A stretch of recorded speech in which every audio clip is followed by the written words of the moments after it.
Welcome back to this episode of the Law of Relevancy podcast. Today I'm speaking with Ben Sever.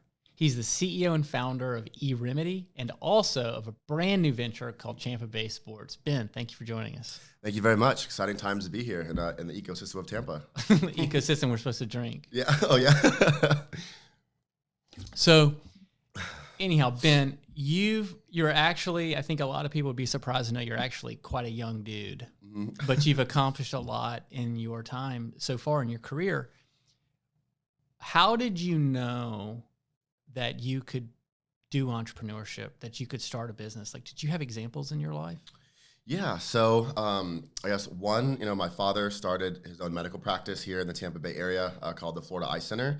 And I guess just through, being influenced of someone, working so hard, obviously just by design, if you are, come from a medical background, right? I mean, you have to have your nose to the grindstone. And so I kind of just saw, kind of followed in his footsteps. And so, he was always, involved in, not just the community, but also self-development. And so just that as kind of a baseline growing up, really, if you put your mind, behind passion and purpose, you can really get things done.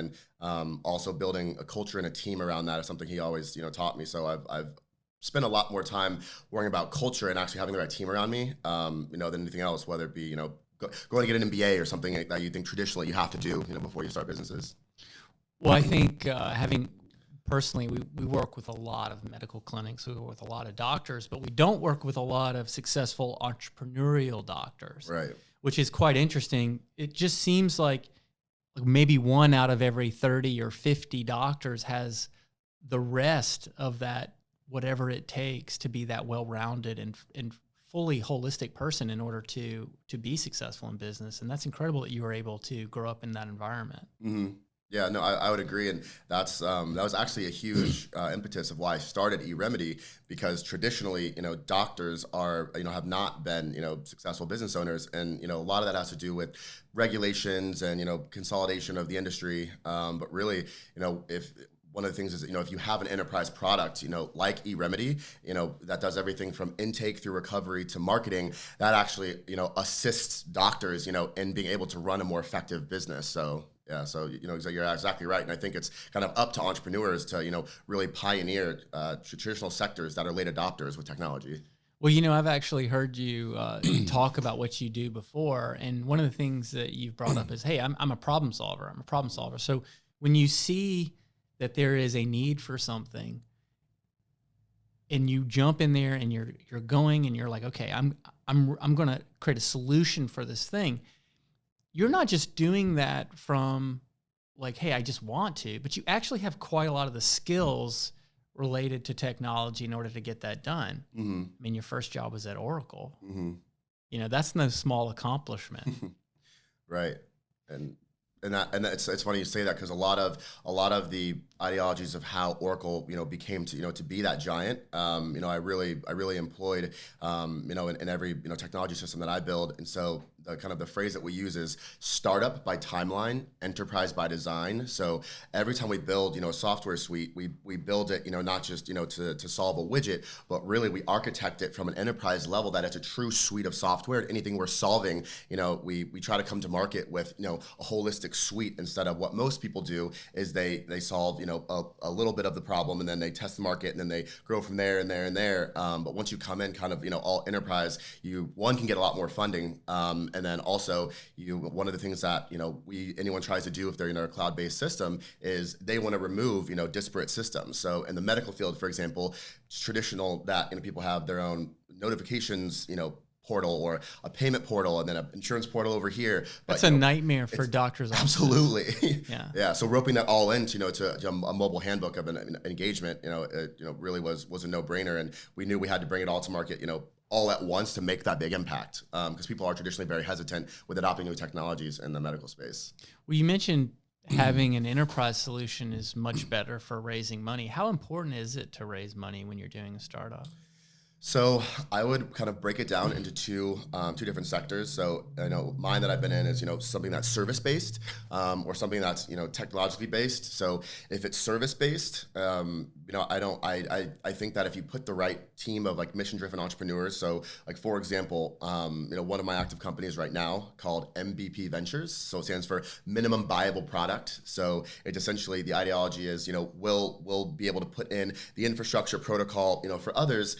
And make it viable, not just viable. And so we help entrepreneurs do everything from corporate governance to recruiting, right? And so we have kind of a syndicate of 30 plus operators that can all utilize their knowledge base. And so that is a consulting company, right? And so we didn't like the startup cost for that is just website and filing, right? So you don't need to raise capital. That first dinner. Yeah, exactly. Right. But yeah, so if you have the talent around, right, to be consultants, you don't really need to raise that much capital. But if you want to get into true technology, to be honest, with all the regulations and I guess all of how fast the volatility is, especially with cybersecurity and integrations, I would say it's paramount to like the baseline solution on an enterprise product. You have to raise about $500,000, and so that's kind of the baseline that I recommend to everyone. Because at that level, you can truly bring in a top chief information security officer, kind of the top coders, and there's no real risk when you're pitching. That's people. really good advice. Yeah, I would imagine that $500,000 makes a lot of sense for. If you're especially bringing some kind of an app to market, because you need at least one or two good developers on that project, and you need somebody to oversee it. So how Oracle is famously a database company, and databases are based off of object models, and object models come from real life. So when you see some kind of an issue out in the real world, I would imagine that your skills and your ability to recognize, wow, I've got doctors, I've got patients, I've got intakes, I've got this, and then quickly you can kind of formulate that idea, and before you know it, you're like, okay, let's raise some money, guys. Right. And one of the biggest things on that topic is, especially when it comes to highly regulated sectors. And so if you think about it, when we first were doing market research, which I think you have to have a market research nerd on the team, which that's me. I love getting into the nitty gritty because. So if you think about, big total addressable markets, and so, obviously everyone, whether they knew or not, before COVID hit, before, all eyes in the VC space were looking towards mobile technology, everyone, it was a no-brainer. Wouldn't everyone just want one mobile application they can talk to their doctors, have their payers, and have, one suite of software. And then when COVID hit, it was, everyone, we were doing this a year before COVID hit. So that just kind of, skyrocketed and kind of the need for it even more. But one of the things that we saw was, why is it a no-brainer or is it not? Like a lot of entrepreneurs start companies and they try to sell their vision, into a sector rather than, start something that's an objective no-brainer. And so obviously having, HIPAA-compliant mobility, that's a no-brainer. And so we saw that all the other competitors, the co-founders were doctors or they were engineers, and doctors built applications that had just way too much, medical functionality, which was overwhelming for the users. And the founders that were engineers of the other competitors, it was way just too technical. And so we realized, what's the issue with adoption? Is it really getting like all the tech in there possible, or all the medical functionality, or is the real issue education and communication? And so what I tell people is, we're not necessarily in healthcare. We just applied a great education and communication platform to the healthcare space. So we focused on, okay, well, let's get, how do you adopt an education platform and a communication platform? It needs to have a great UI. It needs to be very simple, and it needs to be, simple but robust. And so we utilize a lot of UI UX designers, to really make it so it's more of an education communications based app. Yeah. Well, one of the things that I like, what I've been told that is most true about UI, user interface, user experience, UX design, is that the simpler it is to use, the more code it took to get it that way. And I find that to be really true, because really what you're going for is elegance. You're going for something where when people approach a screen, they've got just the options that are important to them. They're easily making a choice. It feels intuitive. And then all of a sudden you've got usability. And talking about minimal viable product, there's so many products out there that have been amazingly successful just for that thing. Like at the beginning of COVID, before COVID started, I had learned about Zoom about 6 months before, and I was like, man, that audio is very clear. And wow, it's really easy to use. And there's not a lot of software that needs to install. And if it is, it's 10 seconds. And it's not all these other things like WebEx requires all these permissions and GoToMeeting and blah, blah, blah. Right. And so then when we got to this virtual kind of ecosystem, right? Have to drink when you say ecosystem. That's like the rule these days in business, right? So when we got to this ecosystem, it just seemed like it was just natural for Zoom to take off. And then you had competing products like Microsoft Teams that tried to be more than just those simple things. And it's coming around. It's getting a lot easier to use, and it is taking market share away from Zoom now. But like Zoom just quickly rocketed to the front of the pack. And that's a great analogy. And so like even for when we first started, now everyone, the biggest thing that a lot of entrepreneurs or kind of software technologists, when they mess up from the start, is they don't know when to say no. And so when they say yes to development, they can quickly get outside of their sector. So like when we started, we just want to be the front office, that like almost like the Salesforce.com of patient engagement, right? So we don't want to go into the EHR space, which is, the back end, which is owned by, Cerner and Epic. Those would be very tall mountains to climb. Right. And so that's why so many, people have to, raise, and then, they don't know who they're competing against. But, us, it's, we do intake forms, we do HIPAA-compliant messaging, alerts and notifications, we do multimedia resource library, and then the last page you can share, right to social media. And so if you think about how simplistic that is, we call it the 5 pillars of essential communication. It just so happens to be HIPAA compliant. But if you think about, any 2 people that need to talk, those are kind of the 5 ways that are paramount to talking on a day-to-day basis, right? You want instructions, resources, notifications. And so we found that like every other, platform out there had so many other ancillary things. And I was like, why don't you focus on the basics of human interaction, right? And right. So that's why how we were able to, gain investment and, have such, great adoption. Well, let's talk about other things that you've adopted in your career. So one of the things that anybody that looks into your background will quickly see is that you do quite a lot of philanthropy, and it's kind of unusual for somebody your age. And I don't want to give that away, but it's kind of unusual for somebody your age to be able to give what you give through your organizations. But it seems like, and in speaking with you, it seems like it's very deliberate. It's very much a part of like who you are and what you're trying to do with your businesses. Mm-hmm. Yes, and so that is something that I really pride myself and my team on, and really, it's really just bringing innovation, innovation and almost enterprise level infrastructure to philanthropy, which I think a lot of companies are moving towards. And a great example of that was when I think that's just my opinion, but when companies have launch parties, right? I think the days of just launching for the sake of vanity or awareness, and I think is kind of a wasted opportunity. And so we've done 4 launches in the Tampa Bay area, and so we'll have have it at a great venue. And then we'll include what we call our corporate social responsibility partners, and to be the benefactor, right, the beneficiary. And so it was Leukemia Lymphoma Society. So we had auctions there. The ticket sales that were there went to them, and the awareness was on our launch, but also we were able to do a launch and a fundraiser with a partner. And so just right there, we're able to raise $4 or $5 grand, and we do little things like that throughout the year. And so we can end up influencing anywhere from 100, traditionally spend like 100K to 150 a year, but it doesn't necessarily all hit our bottom line. I would say probably 75% we raise from the community, and then 25% we donate ourselves. And that's it's a really easy way to integrate and collaborate and really do great impactful things. And through those channels of donating, I mean, you actually serve on a lot of boards too. Mm-hmm. And in my experience, it's not really easy to get on some of those boards. Like, how does one who's motivated to use their corporate influence or motivated to just be influential and tag along or augment another organization that's already doing really good things, how does one get involved at a board level? Mm-hmm.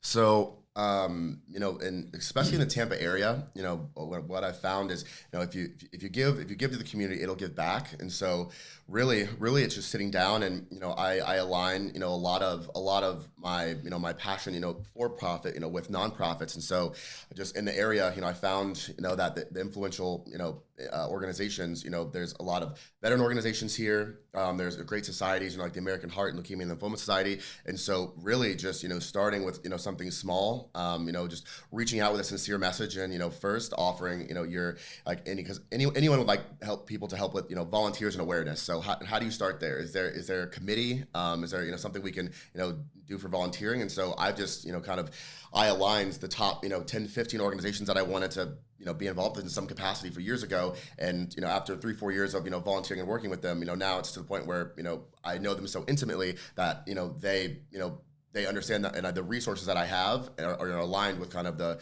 authentic passion that I have. So it just was organically, I'm at the time where they just asked me to join. Is that how you decided which organizations to support? Did it have something to do with passion? Did it have to do with their reach, their audience, their impact? Like, what was it? Yeah, so really, just looking for kind of, there's two things I look for in organizations. They either have a board that is, willing to consistently adapt kind of new, duplicatable, innovative, strategies to raise.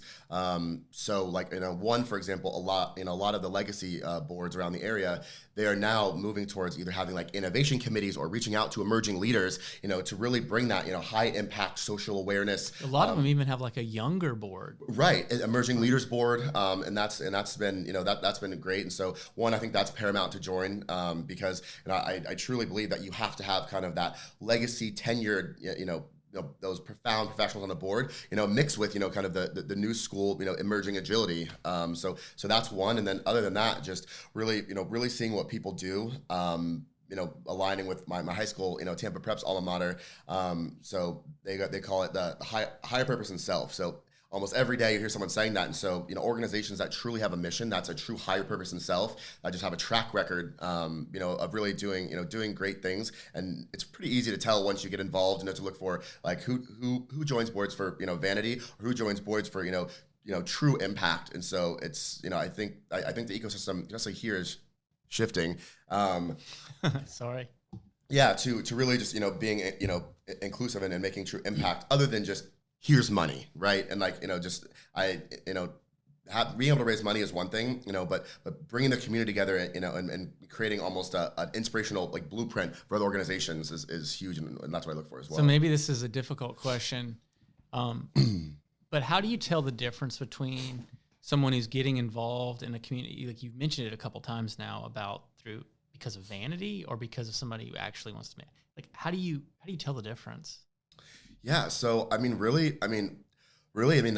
that's one of the things why I work really hard to like always have my hands in a lot of other things, because if someone just consistently, likes their one zone, their like one singular skill set, it's obviously like people can, it's kind of a learned skill to be able to do due diligence, but I would say, I just look for people who, it's just, what is the classic saying, right? Team, time, talent, treasure, just people that spread out, themselves and their resources across multiple modalities. Just by design, no one does that who's not, purpose driven, right? And so it's just, I like working with almost like entrepreneurial, innovative philanthropists, if you will. And that's not really something you don't really mesh those together traditionally, right? Most of the time, philanthropy comes later on in life. Right.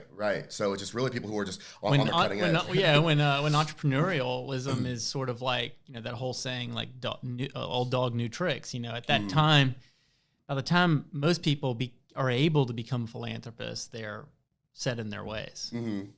But not in a bad way. I mean, they just may have like their routines down or whatnot. Right. And there's nothing wrong, and vanity might be harsh, but just like, people just doing it for, just a very like stagnant reason, right? But like I like, obviously I like doing things that like I want to disrupt philanthropy or disrupt anything that I do. So people who like, really want to get into, hey, what's here today, that we can, inspire for the leaders of tomorrow, type thing, and really just rustle things up, because, organizations, that don't adapt and change, as we've seen during the pandemic, if you've always done it the same way, things are going to change. Yeah, you're a dinosaur. Right. You'll be a dinosaur really fast. So Well, let's talk about one of the latest things you're up to, Champa Bay Sports. Mm-hmm. So what is this organization? What was it born from? And what are you trying to accomplish? Yeah. So when we first started it out, it was just ChampaBaySports.com, and we were selling apparel. And because we just saw a gap in the marketplace, and everyone was saying Champa Bay, I was like, this. So were you guys one of the first?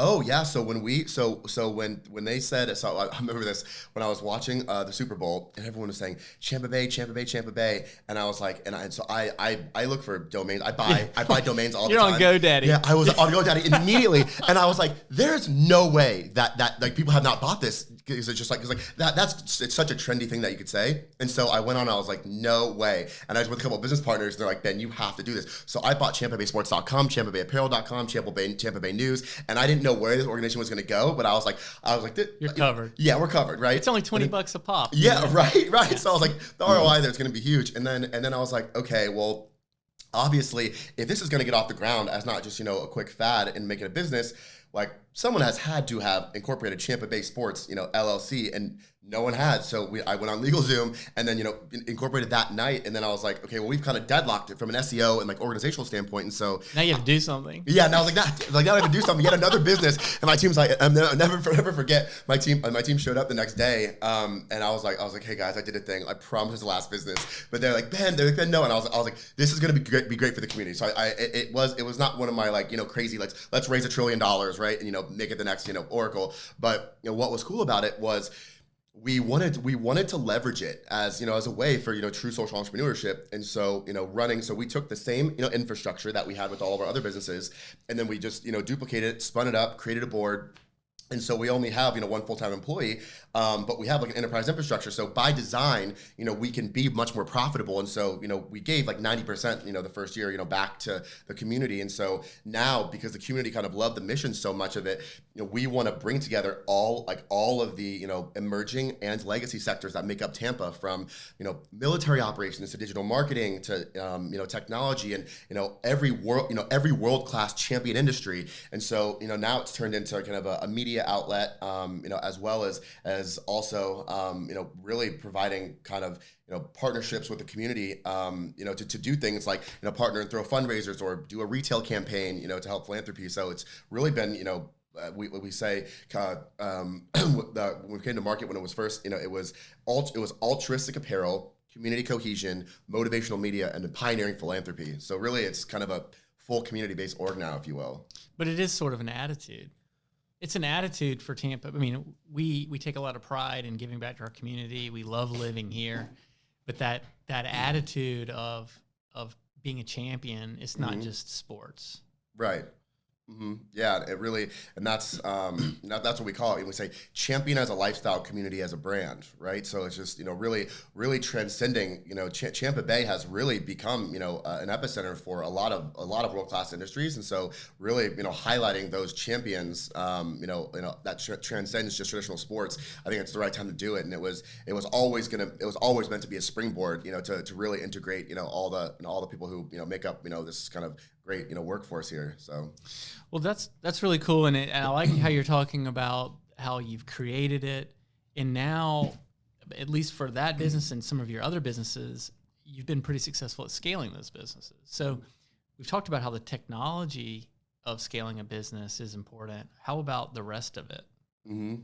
Yeah, so I would say having strategic partners and then multifaceted SMEs on your board. And it's really, I think, really important to, I always say, know what you are, know what you aren't. So, the founder, should really look in the mirror and say, what do you know? What can you bring as, expertise, and then look to strategic partners and then, board members to fill in those gaps. So, when I first started, eRemedy was my biggest venture.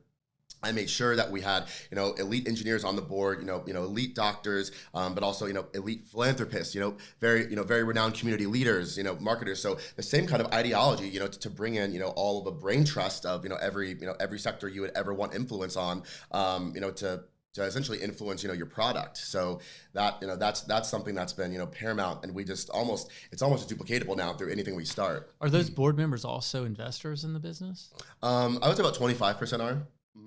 That's the reason I asked the question is because a lot of times when I talk to entrepreneurs and I talk with people who are raising money, what they're really looking for, and you're kind of hitting on it with your board, but a lot of what they're looking for is not just people to give them money. I mean, that's what banks are really good at, right? But they're looking for people who are actually going to help. Right. And so by having those experts in the medical industry, understanding the challenges on a day-to-day basis, like those doctors, of like, what kind of an interface would you actually use? That's so valuable, that feedback. Right.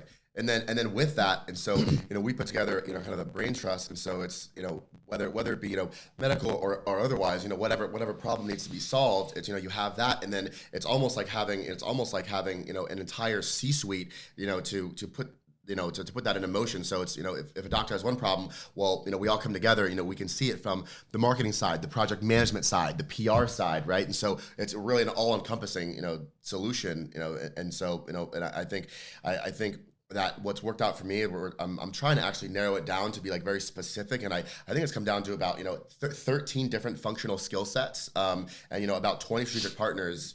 Really, if you put that into any organization, I mean that's especially if they're not silent, they're actually engaged and truly out to help every single week if possible, instead of the quarterly meetings. If they're really functional, they become an extension of the team. So a lot of people are shocked with what we're able to accomplish with we don't have that many full-time employees, but it's because of the fact that we have strategic partners and so many board members. I mean, we operate like we have 50 to 75 full-time people working at any given time, where we really only have, between all the companies, maybe 10 full-time employees. Well, that's amazing. One of the things I wanted to ask you about was just in general.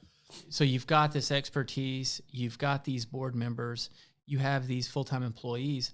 How do the people within your organization cross-pollinate into the other functional areas? Do they multitask? Are they working across multiple businesses, or are they just focusing on one business? Yeah, great question. So one of the things that we always do is we don't really bring people internally that are not proficient in at least four different sectors that are paramount to our growth. So we call everyone internally, we call them growth catalysts, right? So everyone pretty much understands technology, from a holistic standpoint. They've had a track record in sales. They also understand marketing and also operations. So when you have cross-functional individuals like that, across the org internally, one day maybe we have a meeting, for two of the businesses, and then the next day, we just take their expertise because they're aligned top to bottom. They can knock off deliverables, and we keep a really agile infrastructure, and so that's one of the huge differentiators, and that's what actually got us in the Tampa Bay Wave. Primarily was when I talked to Rich Huersko back when he was at the Wave, then Dr. Manassi. They love the ideology that agile project management is something that we abide by, and from the intern all the way up to me, the chairman of the board. I certify everyone, and they're all certified Scrum Masters, which is a very cross-functional way to scale a business, and that's something that no one really does, and so we apply agility to essentially every single department. Yeah, I know a lot of people who are Scrum Masters and into the Agile process of project management, and it seems like we kind of do a lot of that naturally anyway. I mean, on a micro sense, every day you're trying to determine what your highest priorities are, what are the things that are most important. But it is nice to kind of boil that down and distill it into an actual process. And when you do it in like 2-week chunks in sprints, you can be incredibly productive. And I think what's really cool in just talking with you is that it's not just like you're a visionary, you're not just a leader, a philanthropist, things, but you're actually very organized with the theory behind what you're doing. Is this going to be a book one day? So I'm glad you asked that, and I appreciate that. And a lot of that's why most they say visionaries need operators, right? Steve Jobs was CEO and COO. That's really why I've spent so much time doing certification courses and learning it. And really, because when I first started 10 years ago, I was like every high energy, visionary, but really saw, being a visionary executor, a visionary operator. Wait a second, you're a high energy guy? Well, you couldn't tell. I was going to ask you to show me a little bit more enthusiasm here. Right. But yeah, so having that functionality behind it, and there's a couple books, and I've written a lot of articles that are actually going to be posted on Champions at the Bay as well. But yeah, really, getting to the core of like having intent and purpose in everything you do, from human capital management to technology architecture to road mapping, like all of that. Really, I think that we've gotten pretty close to not, I wouldn't say one size fits all formula, but to a reasonable degree, being able to truly duplicate intent and purpose in a cohesive organization. So yeah, I won't necessarily release the titles now, but yes, just know that I've thought about this for some time, because really a lot of the passion that I have, and the reason that I like talking about this kind of stuff, is because I want to be able to democratize the resources and understanding of how an idea gets to market. Because right now, the stats are 99% of entrepreneurs fail, and it's not because the ideas are bad. Most of the time, passion should push you up into starting a business. But once you start a business, you should have career operators and processes in place that take that vision forward and put people in their zones of genius. So like most founders, I think they're mostly better suited for head of innovation, head of product, right? And so just little things like that, I think are huge helpers in the space. My dad calls himself a white knuckle entrepreneur, and that hanging on for dear life can only last so far. So that is really cool that you're doing that. And it's interesting to hear that you're also publishing. Where can people follow you and read some of the things that you're putting out there? Yeah, so we'll be having kind of informational section on Champa Bay Sports. Our media site will be Champions of the Bay, and I'm actually partnering with our board member. She's actually a certified Scrum trainer. Her name is Maria Mattarelli, and so she's been a writer for Inc.com, entrepreneur. So we'll really be kind of taking our ideologies of how to run a business and do project management post there, and then also what I can say what's coming soon is one of the domains I bought that we're also turning into kind of a national, and I'd like it to be kind of a marketplace for entrepreneurs to come together and publish with functional entrepreneurship. It's going to be called Natural Born Visionary. Natural Born Visionary. Nice. That's good. That's a good one. Yeah. Thank you. .com, I assume. Yeah. That's good. Well, we'll definitely be following you there. And where else can we find you on social media? I assume just your name. LinkedIn? Yeah, so Instagram, Ben Sever, Ben Sever official, and then I'm very, very active on LinkedIn as well. So always welcome people to reach out and collaborate there. But yeah, hopefully we'll be in more than just couple channels. Hopefully this goes national with people like your help.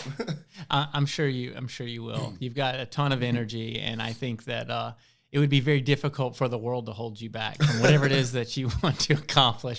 Well, I appreciate that. I think my mom always said, Ben, don't get too big for your britches, and she actually made me promise at the start of this year the one thing: don't get it, or don't get her any presents for her birthday. Just promise me that until I sell a couple of these businesses, don't stand anymore. So I think we're in a place where I'm going to be calm and try to channel the energy and stick to what I'm doing now for a couple of years before I do anything more. That sounds like a dangerous combination for you focusing on one or two things. Yeah.